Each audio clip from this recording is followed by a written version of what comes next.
But I disagree. मैं 100% इस strike notice से असहमत हूँ, और जो हमारे आदमी ने दस्तखत किया उसको मैं विड्रॉ करता हूँ एज ए प्रेसिडेंट हिंद खदान मजदूर फेडरेशन। चलिए ठीक है। गलत नहीं कहा गया है कि कोई भी निर्णय सोच समझ कर लेना चाहिए, वह भी वैसे लोगों को जो बेहतर पोस्ट पे, अच्छे पोस्ट पे बैठे हुए हों।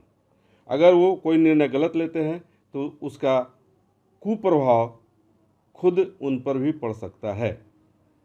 यह स्थिति देखी जा रही है हिंद खदान मजदूर फेडरेशन के अध्यक्ष नाथूलाल पांडे जी का। वो श्रमिक संगठनों द्वारा दिए गए स्ट्राइक नोटिस को, यह स्ट्राइक नोटिस से अपने आप को, अपने संगठन को अलग करने की घोषणा करना उनके लिए महंगा साबित हो रहा है।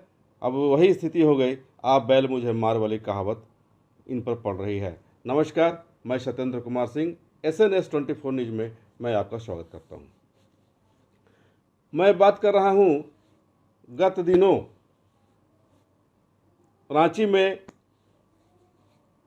कोल इंडिया में कार्यरत केंद्रीय श्रमिक संगठन INTUC, AITUC, HMS, BMS, C2 के प्रतिनिधियों का एक बैठक हुआ, और बैठक इसलिए आहूत की गई थी कि इसी साल कोल कामगारों के लिए जो वेतन समझौता हुआ NCWA 11, उसमें जो निर्णय लिए गए थे, उस निर्णय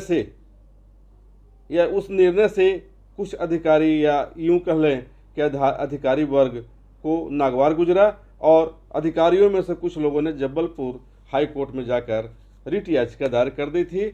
और उस रिट याचिका के आधार पर, या कुछ डॉक्यूमेंट्स जो दिए गए थे उसके आधार पर, अदालत ने उस लिए गए निर्णय को, यानी वेतन समझौते में लिए गए निर्णय को तत्काल के लिए रोकने का सलाह दिया, और वह DPE को यह कहा कि संबंधित लोगों से आप बात करो, और बात करके जो स्थिति है कि कहीं कैबिनेट के निर्णय का उल्लंघन तो नहीं हुआ है, वह फिर हमें आप बताओ, उसके बाद मैं अगला आदेश पारित करूंगा।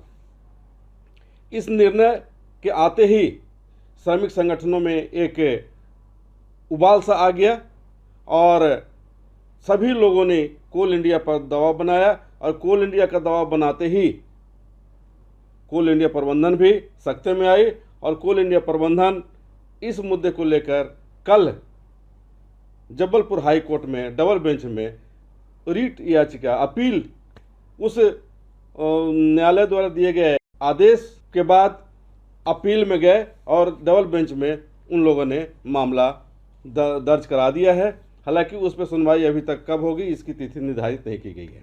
उधर हाई कोर्ट में कोल इंडिया प्रबंधन द्वारा डबल बेंच में अपील दायर की जा रही थी, और इधर रांची में सभी 5 ट्रेड यूनियनों की बैठक चल रही थी। उस बैठक में निर्णय लिया गया कि अगर कोर्ट का आदेश को आधार मानते हुए CCI कोल इंडिया प्रबंधन जो लिए गए थे फैसले JBCCI की बैठक में, वेज बोर्ड का समझौता हुआ था, वेतन समझौता में जो लिए गए निर्णय को अगर कोल इंडिया नहीं मानती है या उस निर्णय से पीछे हटती है, तो हम लोग 5, 6, 7 यानी 3 दिन का हड़ताल करेंगे।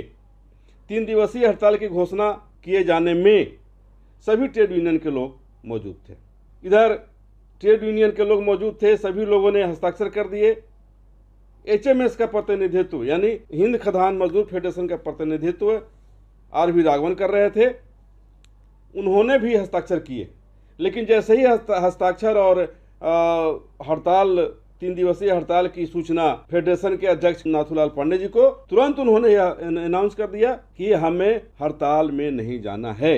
यानी वो हड़ताल से अपने आप को बैक हो गए, हड़ताल से अपने आप को उन्होंने अलग कर दिया। और यह पूछे जाने पर कि आखिर आप ही का प्रतिनिधि साइन किया है, हस्ताक्षर किया है स्ट्राइक नोटिस पे, तो आप उसको कैसे विड्रॉ कर सकते हैं?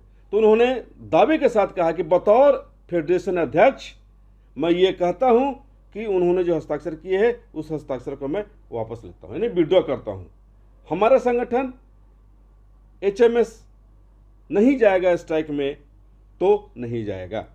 स्थिति ये बनी कि हिंद खदान मजदूर फेडरेशन के अधीन या उनसे जो भी संबद्ध ट्रेड यूनियनें हैं, चाहे वो RKMU हो, या फिर अन्य जनता मजदूर संघ हो या कोयलरी कर्मचारी, जो भी मतलब संगठन है, श्रमिक संगठन जो उनसे जुड़ा हुआ है, वो सभी उन प्रतिनिधियों में उबाल आ गया। और उन लोगों ने यह कहना शुरू किया कि हमें मजदूर हित में हर हाल में जो मेजॉरिटी में लिए गए हैं निर्णय, उसके साथ हमें रहना है और हम लोग सभी के सभी जाएंगे हड़ताल पर। तो आइए पहले मैं सुनाता हूं आपको कि आरवी राघवन ने क्या कहा। सिग्नेचर जो वो रांची में वो आपके फेडरेशन के अध्यक्ष बोल रहे हैं कि विड्रॉ कर लिए। कोई विड्रॉ नहीं हुआ है। तो क्या है, आप मैंने हड़ताल के साथ में रहेंगे ना? एकदम एकदम 100%। तो वो जो बोल रहे हैं नाथूलाल जी, उसको क्या मान के चला जाए? गलत मैंने कहीं से कोई मतलब उसमें ये नहीं है ना। और बताइए, और कुछ नहीं होगा हड़ताल। अगर कटौती होगा तो हड़ताल होगा, है ना?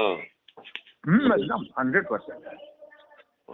कोई किंतु परंतु नहीं, कोई कुछ बोले हड़ताल होगा और हम रहेंगे। आप रहेंगे? मैंने आपका संगठन का क्या नाम हुआ? कोलफील्ड मजदूर यूनियन।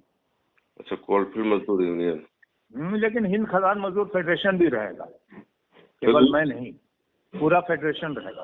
अब आप सुने सिंगरैनी कोयलरीज के एचएमएस से ही जुड़े हुए हैं मिस्टर रियाज अहमद, उन्होंने क्या कहा।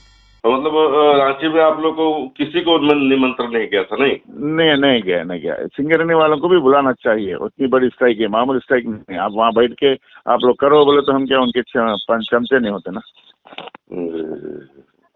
नहीं, बुलाना ही चाहिए था। बिना बुलाए कैसे आदमी करेगा? कैसा डिसीजन लेते हो लोग? राउंड टेबल कॉन्फ्रेंस लगाना, बात करना, कौन सा इश्यू है, क्या है, वो सब पे चर्चा करना। चर्चा करने के बाद अपन स्ट्राइक में जाना। स्ट्राइक जाना मामूली बात नहीं ना, बहुत बड़ा इशू है ना। वर्कर्स रिसीव करते या नहीं करते वो भी देखना है ना। हाँ। नहीं, सही बात है। वो तो बिना बोले हुए कैसे आदमी क्या कर लगे? कम से कम बताना ही चाहिए था। वर्कर्स को बताना चाहिए ना किस बारे में कर रहे हैं आप स्ट्राइक। अच्छा, वहाँ के सीएमडी को जो पत्र गया है उसकी जानकारी है आपको? किसका? सीएमडी को जो पत्र गया है, जो इन लोगों ने स्ट्राइक नोटिस दिया है आपके सिंगरैनी? नहीं, हमको कोई जानकारी नहीं है। प्रबंधन की ओर से कोई इन्फॉर्मेशन आपको? नहीं है, हमको इन्फॉर्मेशन नहीं है। तो मतलब कुल मिला के यही है कि सिंगरैनी में स्ट्राइक नहीं होना है। मैं समझ, हम लोग तो अभी तक कुछ चर्चा ही नहीं हुई उसके ऊपर। कहाँ से स्ट्राइक में जाएंगे, कैसा करेंगे? अपने को एरियास दे रहे हैं और प्रॉफिट शेयरिंग बोनस लेना है और वो बोनस लेना है। और एक बोनस भी है ना, दीपावली बोनस, दसरा बोनस। अब आपको सुनाएंगे कि श्री कुमार यादव, वह भी एचएमएस से ही जुड़े हुए हैं, उनका संगठन भी एचएमएस के साथ ही है। उन्होंने क्या कहा। स्ट्राइक का आपके क्षेत्र में क्या होने का है? स्ट्राइक का जो अभी सब सामूहिक निर्णय होगा वही होने वाला है। सामूहिक निर्णय में तो है कि भाई स्ट्राइक करना है मजदूरों के मांग। हाँ, बिल्कुल। कामगार की जहाँ बात आएगी वहाँ कोई समझौते का तो कोई सवाल ही नहीं है ना। कामगार से बड़ा थोड़ा कोई हो सकता है। नहीं, नाथूलाल जी बोलते हैं कि बतौर जो है अध्यक्ष, उन्होंने कहा है कि भाई स्ट्राइक की कोई जरूरत नहीं है, ऐसा ही डिमांड मिल रहा है हम लोगों को। अब क्या बोले हैं ये तो मुझे नहीं जानकारी है। लेकिन अब हो सकता है, क्योंकि लेकिन हमारा एचएमएस भी वो मीटिंग में शामिल था और हमारे एचएमएस के प्रतिनिधि ने साइन किया है। तो मुझे तो लग रहा है कि हमारा बिल्कुल हम लोग साथ में रहेंगे और कामगार के किसी भी मुद्दे पे हम लोग समझौता क्यों करेंगे? हम मैनेजमेंट के पक्ष वाले थोड़ा ना है, हम तो कामगारों के इस वाले हैं। यूनियन कामगारों की है ना। तो जो संगठन बोलेगा उसमें अगर पांचों संगठन साथ में, हम बिल्कुल ईमानदारी से साथ में। अब आपको सुना रहे हैं एचएमएस से जुड़े एक अलग संगठन, एक अलग यूनियन है, उसके महामंत्री हैं राजेश कुमार सिंह। उन्होंने क्या कहा। हाँ, ये बोल रहे थे कि स्ट्राइक नोटिस जो गया है उसमें नाथूलाल जी फेडरेशन के अध्यक्ष हैं, उनका कहना है कि स्ट्राइक पर हम लोग नहीं जाएंगे। क्या राय है आप लोगों का? नहीं, इसमें एक चीज आप बढ़िया से समझ लीजिए। पांचों श्रमिक संगठन जब आपस में बात करके निर्णय लिया कि हम लोग रांची में बैठ करके वार्ता करेंगे, तो एचएमएस के तरफ से राजेश सिंह राघवन जी की बात है, लेकिन हमारी कुछ लाचारी थी। हम चूंकि बाहर हैं बीमारी के वजह से हम वहाँ नहीं उपस्थित हो पाए। जब निर्णय हो चुका है कि हम लोग को हड़ताल पर जाना है तो जाना है। खिलौना नहीं ना है, श्रमिक संगठन एक फेडरेशन, एक मालिक होता है कंपनी का, पूरा कोल इंडिया का। आज के दिन में एचएमएस सबसे बड़ा संगठन है। तो हिंद खदान मजदूर फेडरेशन का डिसीजन हो गया, चाहे जो रहे, जो उसका प्रतिनिधित्व करने के लिए गए वो तो एचकेएमएफ के प्रतिनिधित्व कर रहे थे। जब हमारे सहयोगी मित्र वहाँ साइन कर दिए तो अभी हमको नागपुर से बात हो रहा था शिव कुमार यादव जी से, तो बोले कि नहीं, जब हो गया डिसीजन तो पांचों श्रमिक संगठन से अलग हम लोग नहीं हटेंगे। बीसीसीएल हमको बात हुआ, अभी सिद्धार्थ गौतम जी के संगठन के सारे लोग थे, रंजय वगैरह। सीसीएल में हम राघवन खुद हैं, और एनसीएल में अग्निहोत्री जी से बात हो रहा था। हैदराबाद सिंगरैनी से हमको रियाज अहमद से बात हो रहा था। तो रियाज अहमद ने तो कहा है कि हमें मालूम ही नहीं, हमको बुलाया भी नहीं गया, इसलिए हम लोग स्ट्राइक में नहीं जाएंगे। नहीं, तो रियाज अहमद जी को सूचना देना फेडरेशन का अध्यक्ष का जिम्मेवारी है। चूंकि एक दो आदमी को जाने की बात हो रही थी, तो चूंकि सीसीएल में हम लोग थे 2 आदमी, तो इसीलिए हम लोग का नाम भेजा गया था। और जो निर्णय जो सामूहिक पांचों श्रमिक संगठन का हो गया, कोई खिलौना नहीं ना बच्चे लोग का, जो अभी आप कुछ बोले और कल कुछ बोले। हम लोग तो हड़ताल में जाएंगे। उन्होंने ये भी कहा था नाथूलाल जी ने कि जो सिग्नेचर हुआ है फेडरेशन के अध्यक्ष के नाते मैं उसको विड्रॉ करता हूँ। अरे तो फेडरेशन के अध्यक्ष आपको बनाया किसने? पहली बात। और दूसरी बात कि उनको वहां पर फेडरेशन के अध्यक्ष के नाते ना उनको वहां भेजा गया। आप नाथूलाल पांडे जी से बात करें, वो हमको, मेरे मोबाइल में भी होगा, ये उनका सेव होगा, वो बोले कि मेरा प्रतिनिधित्व मिस्टर राजेश सिंह आप करेंगे। तो हम असमर्थता जाहिर किए, तो राघवन जी जा रहे हैं। वो अध्यक्ष के नाते पर ना वहाँ साइन किए हैं, अध्यक्ष का प्रतिनिधित्व करके। हाँ, अध्यक्ष का प्रतिनिधित्व न कर रहे थे। अगर हम रहते, हम साइन करते, तो एचएमएस फेडरेशन के हम लोग भी उपाध्यक्ष हैं ना जी। तो आप हमको भेजे और फिर साइन कर देने के बाद आप कहिएगा कि नहीं हम अध्यक्ष हैं। तो साइन करने से पहले, जैसा आज सुबह में हमको राघवन जी फोन किए कि हम साइन करने से पहले भी बात किए। तो डिसीजन एक संगठन का नहीं ना, 5 गो श्रमिक संगठन है ना। जो निर्णय हो चुका है उस पर हम लोग स्टैंड हैं। इन सभी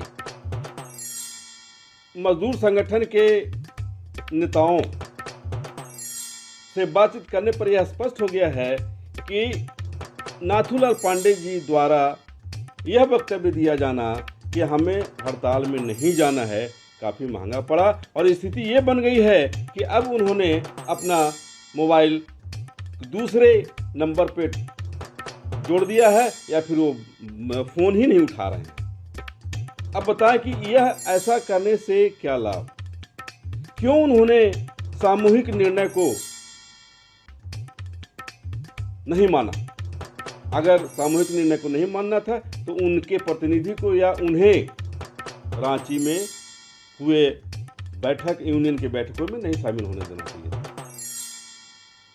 क्योंकि रांची की जो बैठक आहूत की गई थी उसमें सभी यूनियन के टॉप रैंक के जो लीडर्स हैं उनके साथ राय विचार करके, सलाह मशवरा करके ही बैठक बुलाई गई थी।